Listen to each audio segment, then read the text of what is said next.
October 1949. Victory celebrations in Beijing.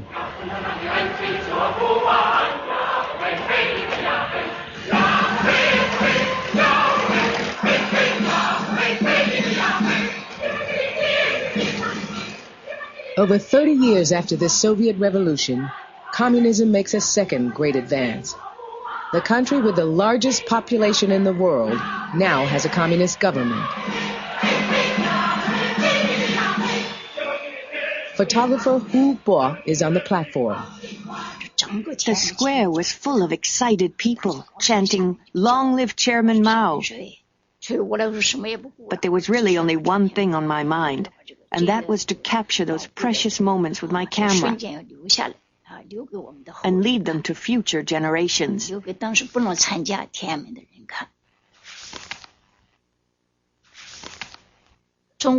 was a special day for China. After thousands of years of struggle, we were liberated at last. What a joy.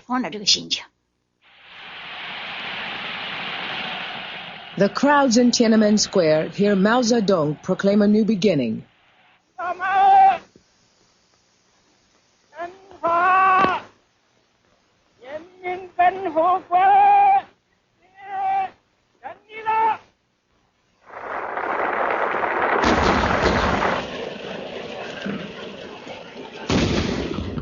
Mao says China will now be free of inequality, poverty, and foreign domination.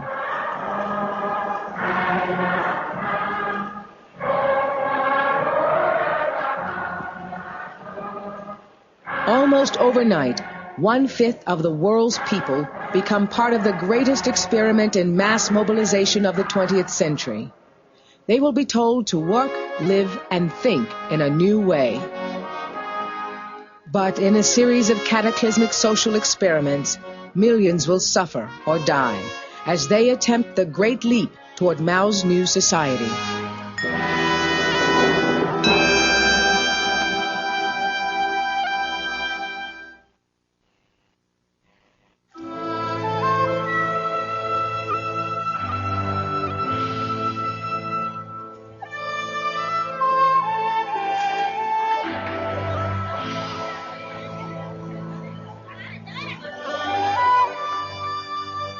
For the first half of the 20th century, most Chinese still lived in ways that had remained unchanged for generations.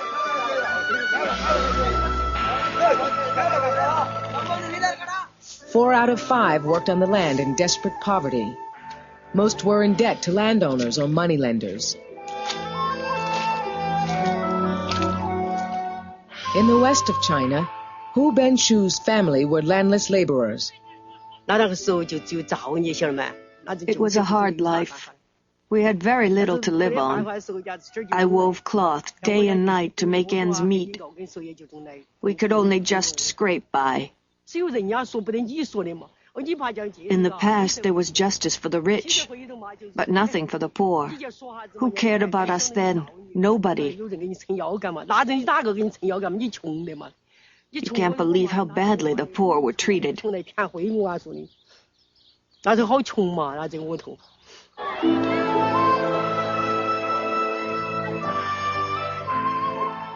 The need to tackle rural poverty and modernize was recognized in the 1920s.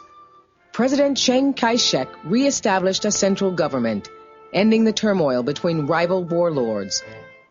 His Nationalist Party drew support from Chinese businessmen and the landowners in the countryside. Foreigners were allowed to keep their privileged hold over trade and finance. And the nationalists believed that in time, capitalism would spread its wealth out to the other China, beyond Shanghai and the coastal cities. Nighttime in dear old Shanghai, then I'm dancing, sweetheart, with you.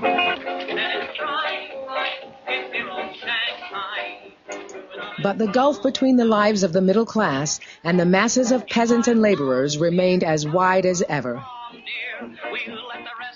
Jing Jingzhe was married to a leading Shanghai businessman.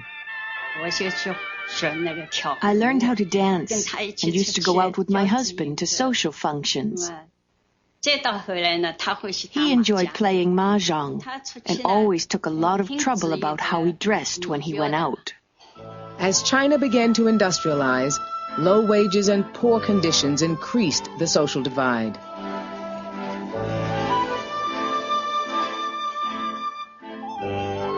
After the success of the Russian Revolution, some looked to China's newly formed Communist Party for a radical change that could shake China out of its lethargy. Starting in Shanghai, the Communists attempted to stir up the city's factory workers. But they were savagely suppressed by Chiang Kai-shek's forces.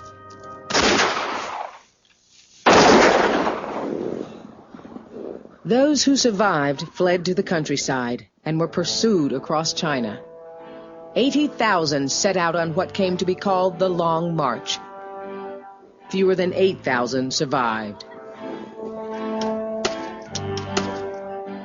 From their camp in the caves of Yan'an, their leader Mao Zedong planned a new kind of revolution that would spring from the countryside rather than from the workers in the cities. In a short time, he said, several 100 million peasants will rise like a tornado or a tempest. During the Second World War, the Communists and Nationalists joined forces to fight the Japanese invaders. But when the war ended, a full-scale civil war between the two sides resumed. Mao promised the peasants land reform, and his troops treated them well. When the soldiers first came to our village, I was really scared of them. I didn't even dare sleep in my room. They told me they were the People's Liberation Army, and that I shouldn't be frightened. They slept in the street and were extremely well behaved. By the autumn of 1949, the Communists had driven the Nationalists out of all the major cities. They fled to the island of Taiwan, taking the country's gold reserves with them. Mao Zedong took over a bankrupt, devastated country and immediately set out to transform it.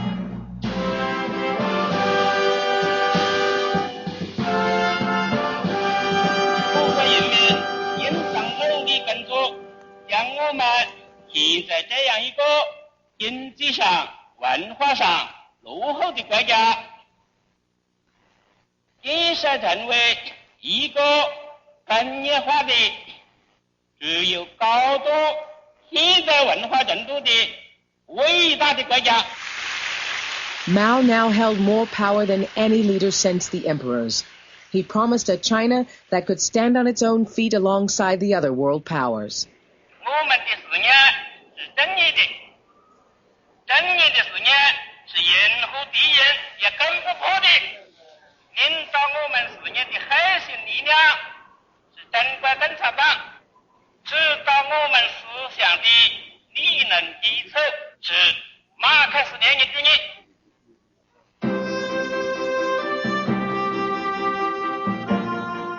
Mao's version of communism was to be the foundation for a purer, fairer, more progressive state than the one that had emerged in the Soviet Union.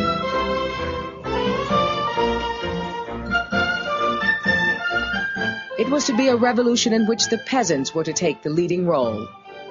Activists would explain the ideas of class identity and class struggle to every village and workplace and incite the peasants to speak up against enemies of the people.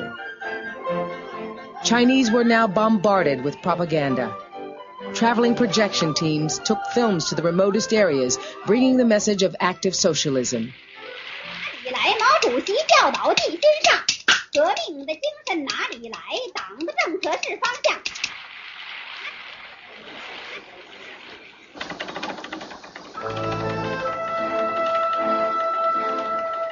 As the revolutionary program began, the peasants were the first to benefit. They were granted the land reform they'd wanted for so long. It was the party's plan that they should seem to make the change themselves. Speak Bitterness meetings were held in which the landlords and others linked to the defeated nationalists were confronted and denounced by the peasants.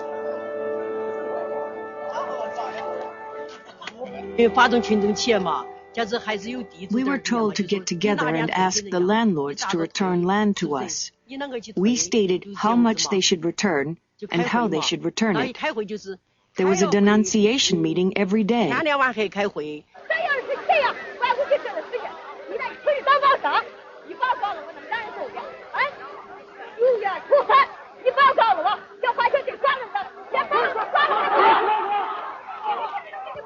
Local party secretary Lua Shifa helped whip up feeling in his village.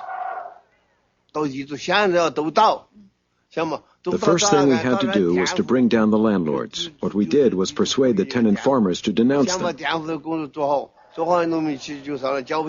the public meeting, they would explain how they couldn't afford to pay back the rent every year, or how they had to take out high-interest loans to pay it off.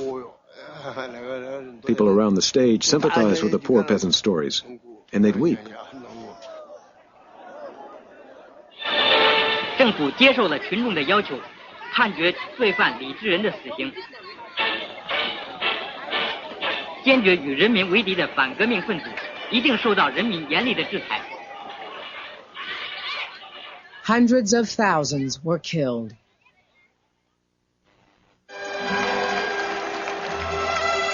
经过轰轰烈烈的土地改革，他们的苦日子从此一去不回头了。今天他们真正的翻身做了土地的主人。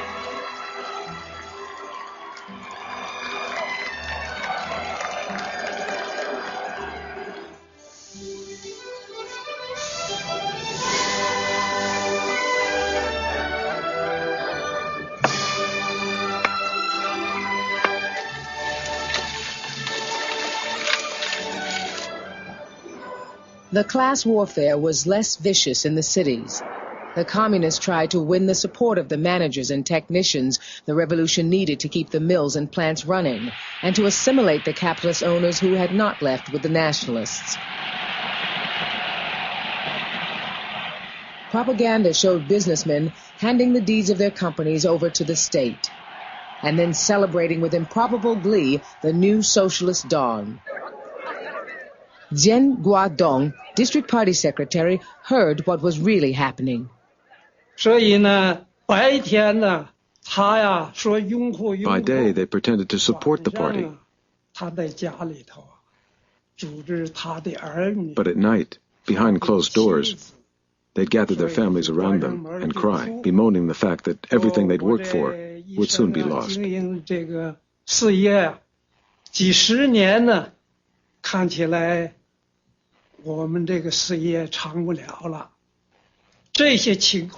When we realized this, we decided to recruit capitalists who sympathized with the party.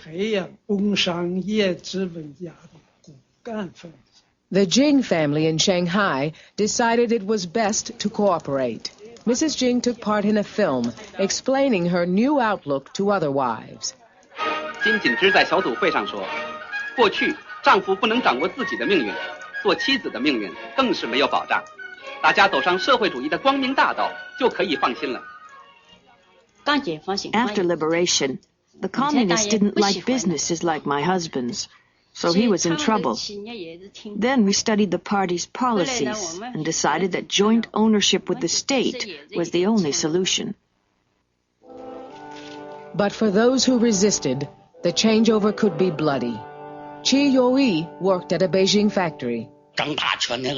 The big bosses in our factory were executed immediately. The less important ones were forced to reform through hard labor. We were asked to keep an eye on them.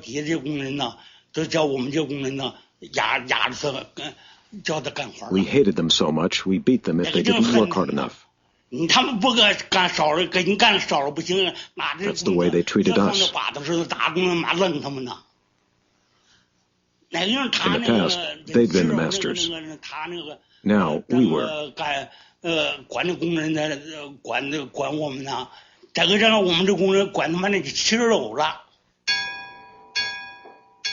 Women were given new rights at work and in marriage.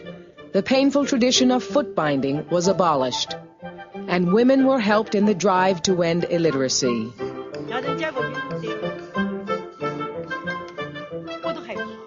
Gao Yue-ing from a village near Beijing was first First a pupil, then a teacher. Once I'd learned how, I could teach others to read. I didn't have a blackboard, so I used a wooden door. I wrote words on it and May copied them. Some of them had their babies with them, breastfeeding and studying at the same time. I can tell you, it was really hard. 创造出了许多好办法，这种每人一块小黑板的学习方法。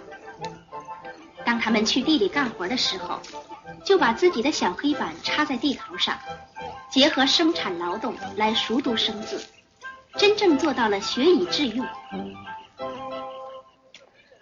To clean up China's dirt and disease, the communists launched mass campaigns and expected everyone to take part. Propaganda films were used to set the pace.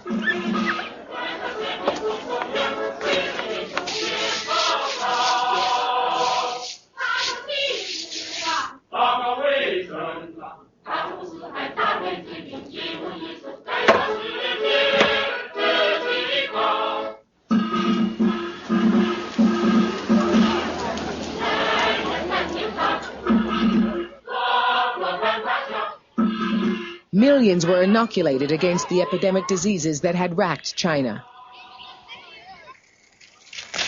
War was waged on old habits.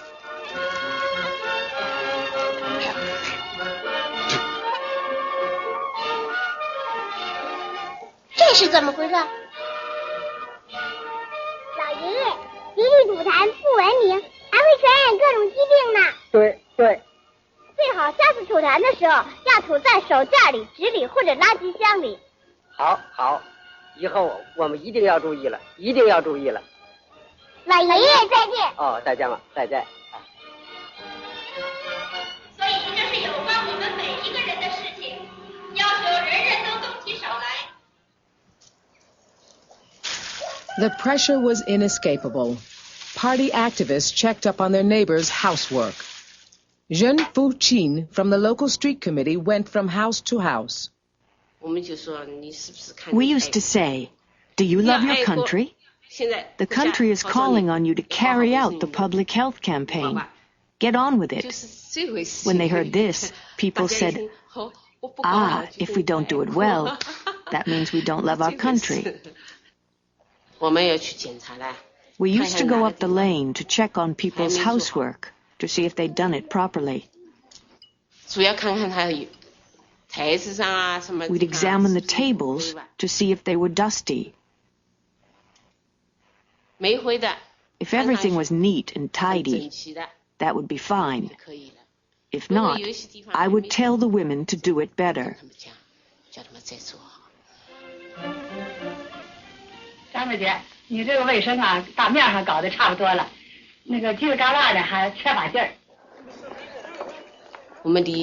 We cleaned the alley and put up posters. One said, "Everyone must help to exterminate the 4 pests."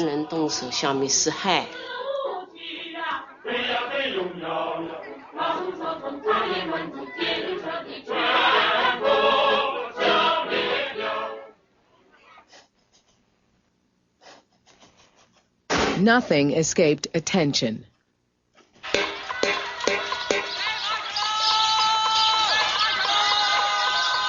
One of the official pests was the sparrow. The small birds were accused of devouring the crops.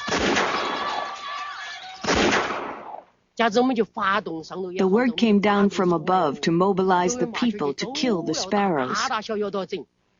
Villagers of all ages joined in. We were so busy, we even had to take turns to eat. The trees were really high and hard to shake, but everyone did their best so the sparrows couldn't land. We used slingshots. Some people used guns. Whoever killed the most sparrows was praised and given rewards. Those who caught fewer were criticized and encouraged to do better the next day. In fact, the campaign backfired. With the sparrows gone, more insects survived to strip the crops.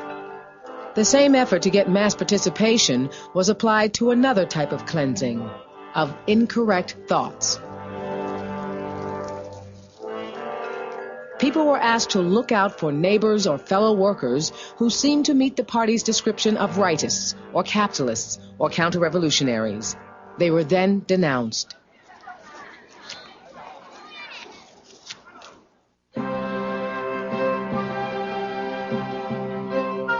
But the boldest attempt to harness the energy and enthusiasm of the people came in 1958. To speed up progress, Mao wanted to use the force he believed in most, China's sheer numbers, for his great leap forward. Propaganda cartoons showed how the Chinese were meant to overtake Western industry and food production.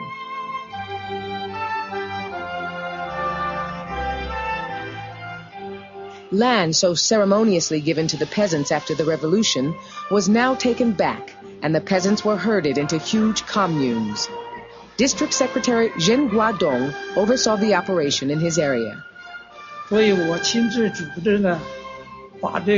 was responsible for setting up people's communes and turned 8 agricultural cooperatives into 2 big communes. There were over 100,000 people in each one.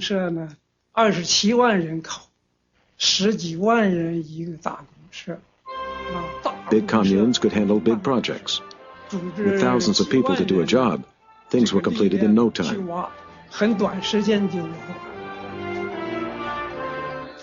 Production brigades were sent where they were thought to be needed most, under military-style discipline.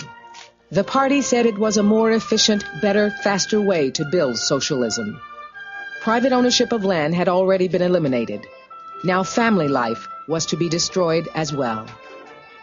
Peasants were to eat food cooked in central kitchens. Children would be looked after together.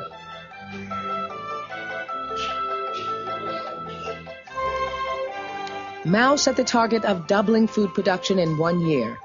Revolutionary enthusiasm, he said, will triumph over all obstacles. He took a close interest as the peasants tried to increase yields. When the Dongsheng commune promised a record harvest, it was Zhen Guodong, the district secretary, who showed the chairman around.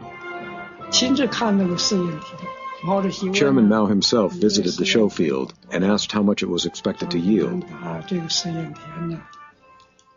My colleague said 50,000 pounds an acre. Chairman Mao replied, even if you could achieve 10% of that, it would be a miracle.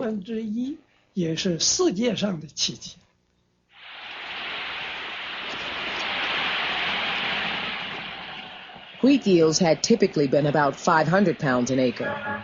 Now the party encouraged competition among the communes to push up the yields. 会上，各乡各社的英雄们用喝干大海、斩断高山的气概，摆开了争夺水稻冠军的擂台。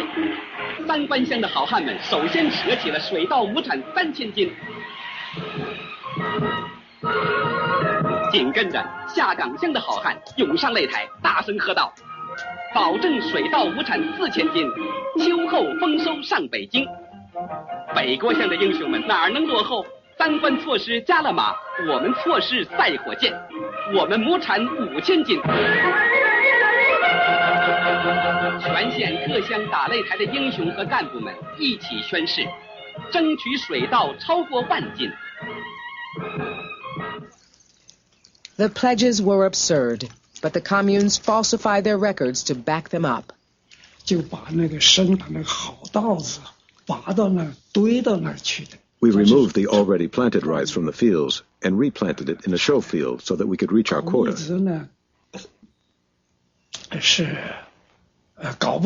Planting it so densely with no light or wind blowing through meant it would rot. Before long, the rice did rot, and the peasants got angry. They said, if you take all the rice and waste it, what will we eat in the autumn? The peasants didn't want to go on with this cheating. I tried to get it stopped, but the local boss ordered us to carry on.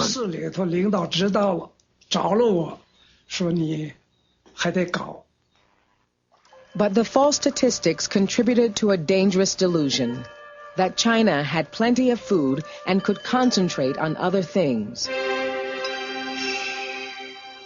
We must reach for the moon and the stars, said Mao. Man can achieve anything he can imagine.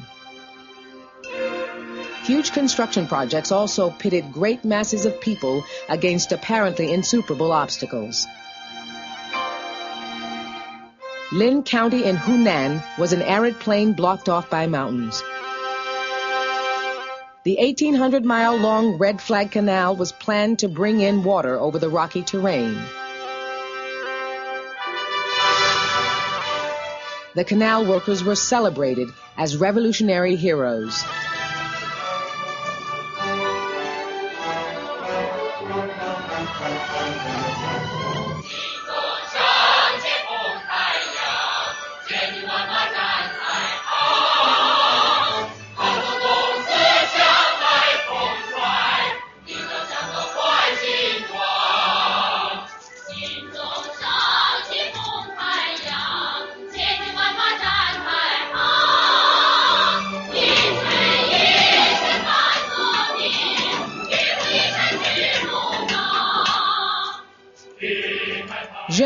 Chung worked on the rock face.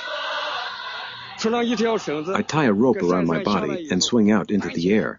I used a pick to remove the loose stones. When they fell, I had to try hard to keep out of the way to avoid getting my legs broken.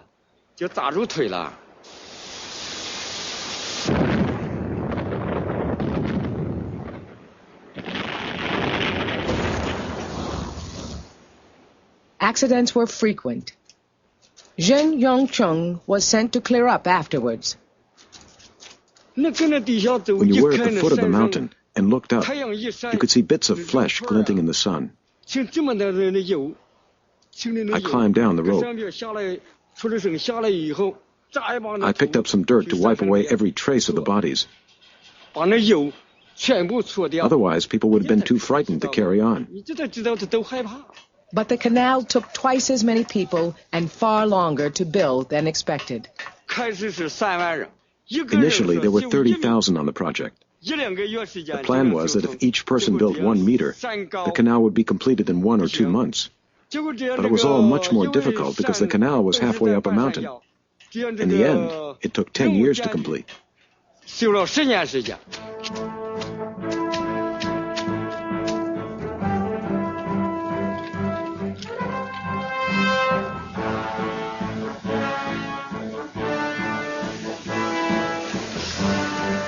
To meet the most ambitious goal of the Great Leap Forward, Mao told the Chinese that production of steel had to double in 1 year. And instead of producing this just from heavy industry, the energy and idealism of the peasants was to be mobilized again. Small furnaces were built in villages and backyards across the country. They collected any scrap they could find. They melted down doorknobs, wash basins, tools. As the fever grew, people gave up their cooking woks.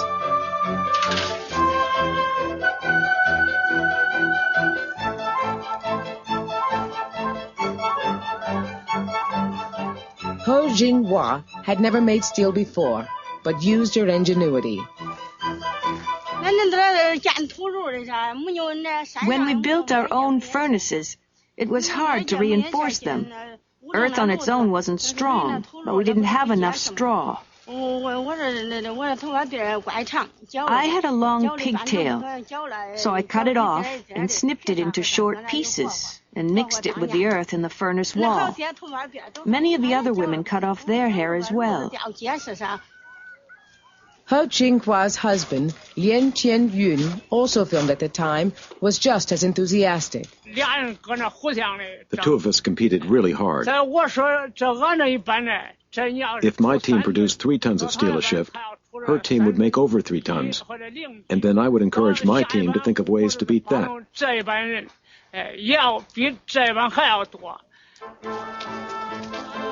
Forests were decimated to fuel the furnaces 24 hours a day.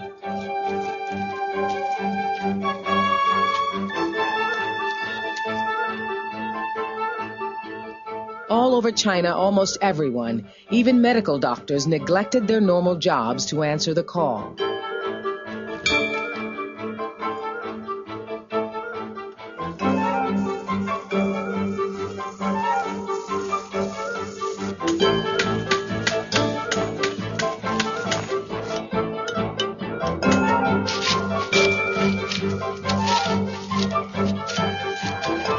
But even those taking part began to see it was folly.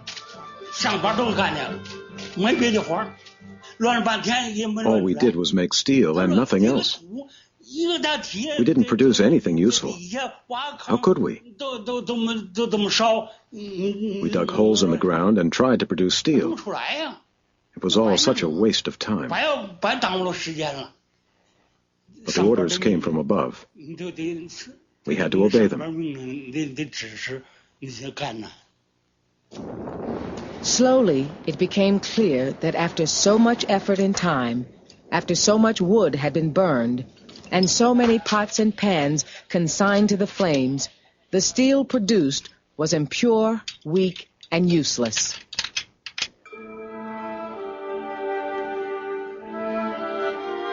The full effect of the disastrous experiment began to be seen in 1959. While the peasants had been making steel, they had done little else. Crops had rotted in the fields. Seed hadn't been planted. Food was already short. Because of the falsely exaggerated harvest, the government had taken a bigger share of the crops to send to the cities.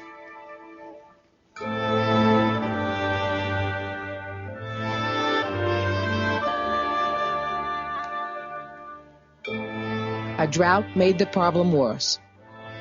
In 1960, the scarcity turned into a major famine. National food production fell more than 25%. Local Secretary Luo Shifa had been away from his village studying at a party school. When I came back from Beijing, I saw that many people had bloated stomachs from starvation. We had 1,600 starving people in our commune. Some were falling over with weakness and just lying in the road. Others died. When the peasants saw me, they began to cry. I cried too. They said to me if I'd gotten there any later, they might all have been dead.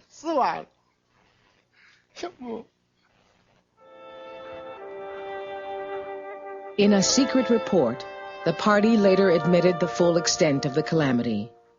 Their own figures showed that over 20 million had died from the famine. It was almost certainly more. The new graves in the burial grounds confirmed that the Great Leap had failed. Revolutionary enthusiasm hadn't been enough.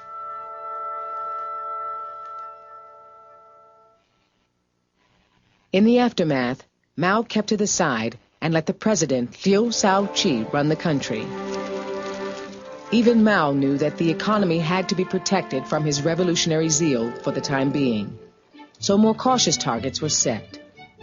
Large communes were abandoned. Chinese peasants were allowed some land again and could sell their produce in free markets. They were allowed to live as families and return to a more normal life. Revolutionary rhetoric was toned down. There were fewer slogans. But Mao was biding his time. He feared his revolution was losing steam, and he was losing control. He saw a privileged bureaucratic class emerging as had happened in the Soviet Union. He feared the return of capitalism and materialist incentives, and believed China's chance to have a perfect socialist society was passing. Mao's supporters printed a book of quotations from his political speeches and writings and used them as the basis for a new attack on what was called the capitalist road. We still have to wage a protracted struggle against bourgeois and petty bourgeois ideology, said Mao. As he tried to regain power, Mao used a piece of spectacular political showmanship to revive his reputation.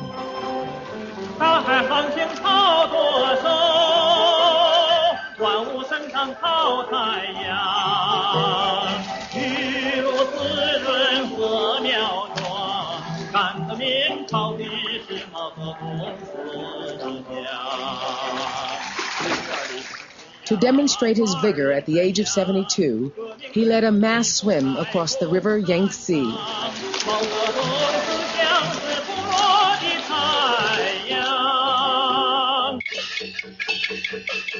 The 1,000-year-old Beijing opera was Mao's next target.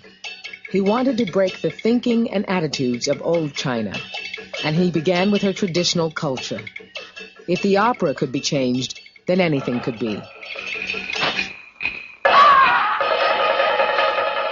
8 new revolutionary plays were written to replace the old stories of emperors and concubines.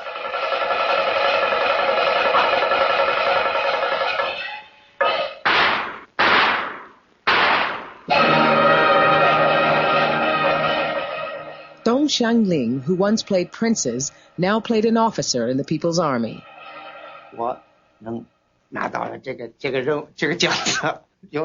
I was chosen to play this revolutionary role, and it was a great honor.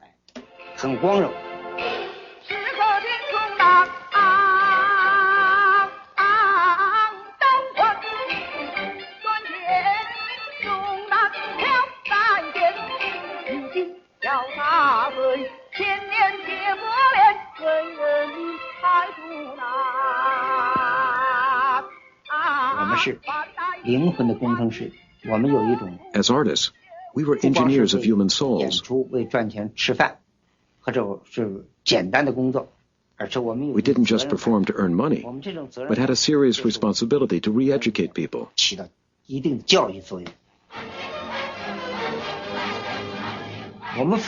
We were so happy that Chairman Mao was creatively involved in this opera.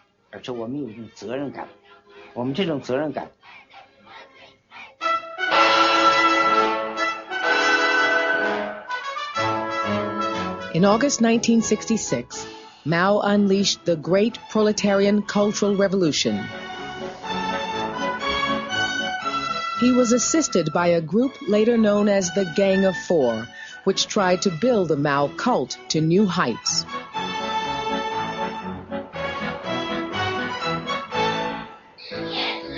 In school, children recited his message to them.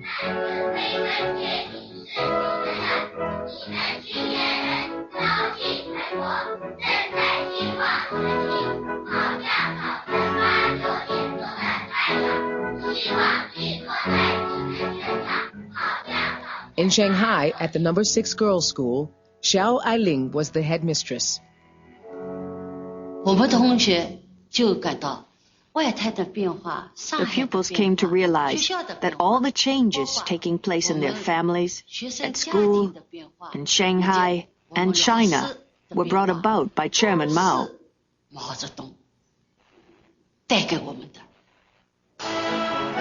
Students were used to carry the Cultural Revolution forward. For the first time, young people were encouraged to attack authority and the old hierarchy of the party. And the advice came from Mao himself. Bombard the headquarters, he said. To rebel is justified. One of the Beijing students who were the first to call themselves Red Guards was Zhong Baoqing. Chairman Mao started the Cultural Revolution to keep up the momentum for change. Everything he said was right. We thought if we follow Mao, we can't go wrong. Only he can lead us from one victory to another.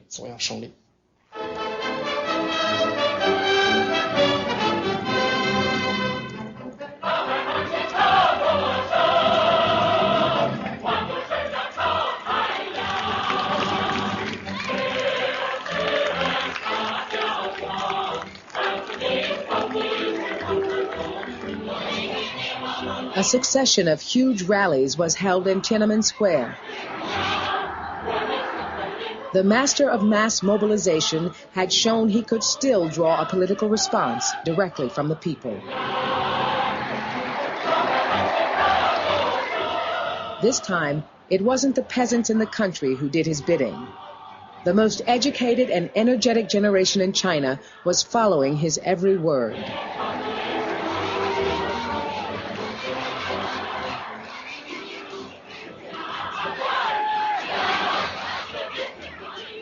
The students felt excited and liberated as never before.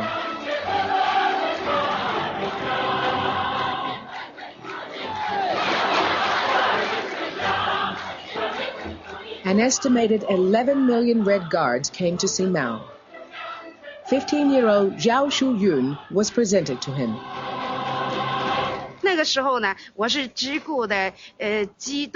I was so overwhelmed by the excitement. My mind just went blank. The only thing I wanted to do was to get a good look at Chairman Mao and shake his hand if I got the chance.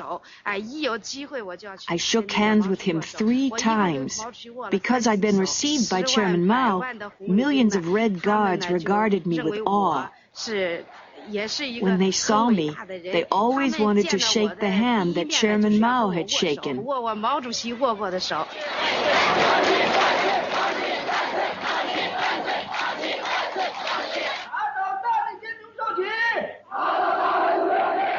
The rising fervor was directed at Mao's rivals, including President Liu Shaoqi and Deng Xiaoping. Banners attacked Liu.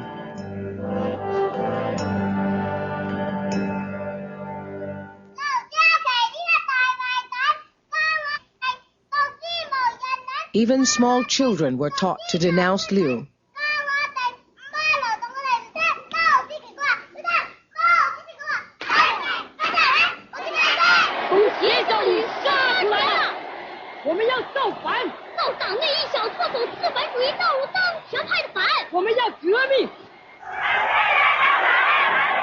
The rage was extended to foreign governments. Western diplomats in Beijing were attacked.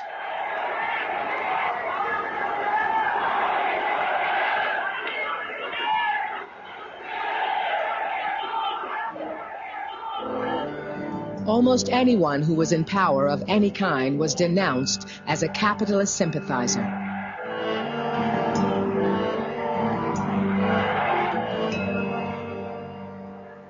The whole structure of the party was brought down, including Zhen Guodong, the district secretary in Tianjin.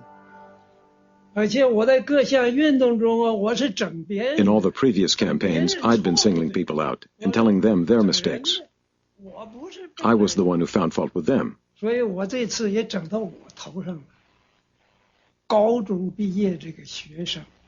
didn't expect the tables to be turned on me this time around.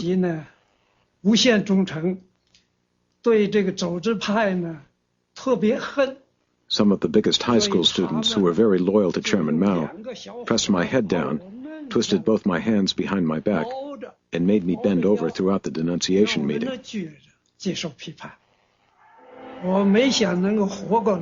I didn't think I'd survive. In Sichuan, Luo Shifa, the party secretary who'd helped his village through the famine, was denounced. I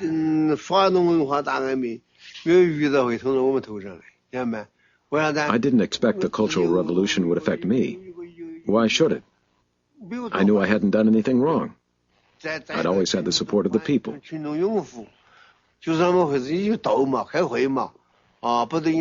the denunciation meeting, they slapped my face and forced me to kneel down.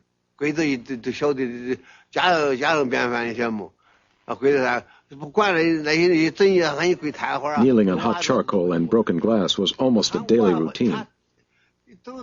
So what I did was to put a soft pad inside my pant legs, and that made it easier when I was forced to my knees.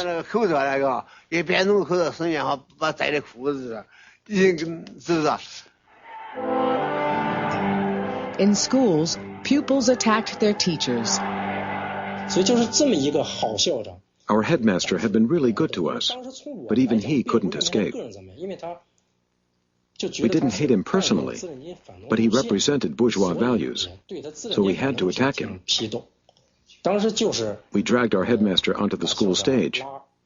Then students put a dunce cap on his head and a big placard around his neck. The more extreme we were, the more loyal we felt to Chairman Mao.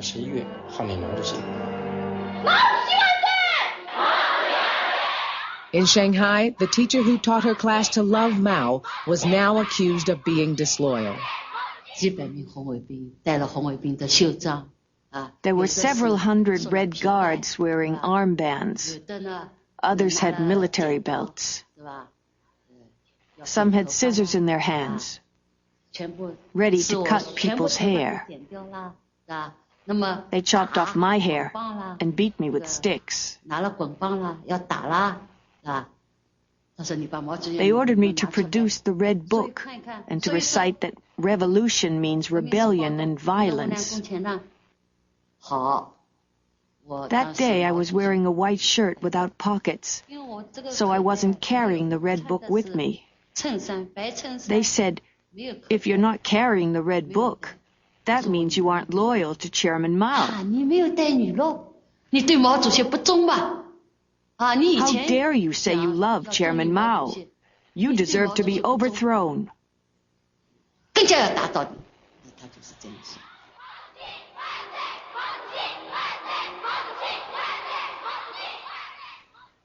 It was December in Shanghai and very cold. They ordered me to stand outside the playground from morning to night. But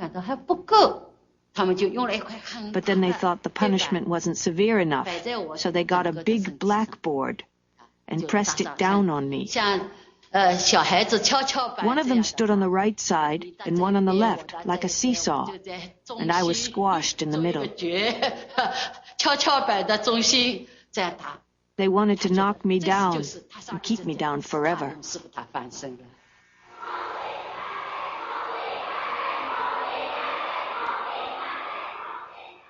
Xiao Ailing was left with permanent injuries to her face. Up to 1 million were killed or driven to suicide. The country was now in the grip of a revolutionary mania that became more and more violent and destructive. The Red Guards attacked the four olds: old habits, old ideas, old customs, old culture. Books were burned and museums pillaged.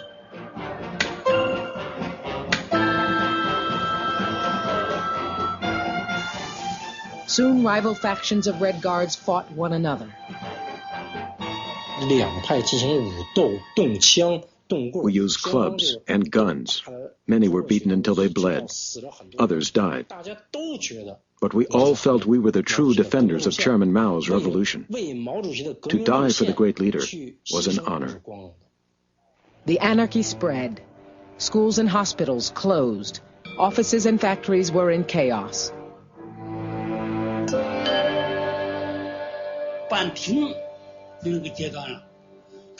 The factory almost came to a standstill. Production was impossible. We had meetings every day and workers were denounced. We didn't know what to do. One day you'd be arrested, and the next day it would be my turn. We didn't know what would happen to the country. Many workers committed suicide by jumping in front of trains or into the river.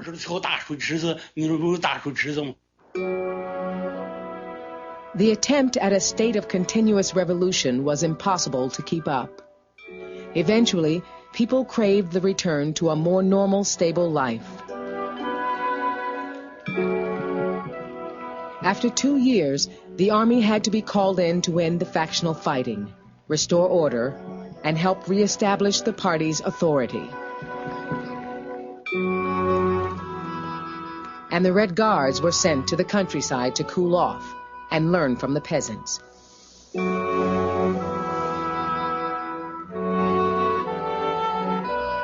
But the Cultural Revolution only ended in 1976 with Mao himself. 高山在痛哭，大海泪涛涌，惊天动地的噩耗啊，震撼全球。我国各族人民敬爱的伟大领袖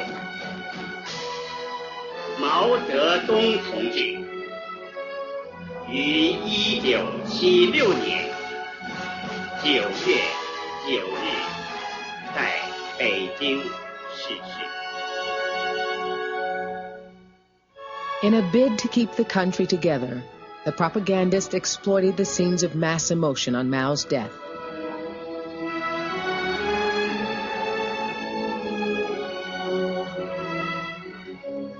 Much of the grief was genuine, and many had seen their lives improve. But millions had suffered or died, victims of Mao's attempt at perpetual revolution. All of his charisma had not delivered the new society he'd promised. After Mao's death, his closest associates, the Gang of Four, were arrested and charged with throwing the country into chaos.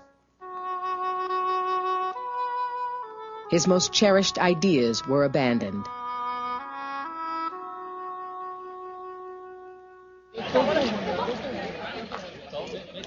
Mao's successor, Deng Xiaoping, tried to replace ideological fervor with economic activity.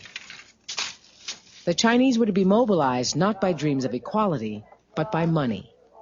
In the 1980s, political control was as tight as ever, but the slogan from the top was, "To get rich is glorious." But one legacy of Mao's reliance on popular action remained. During the Cultural Revolution, he'd allowed the students to challenge authority and feel a new sense of liberation.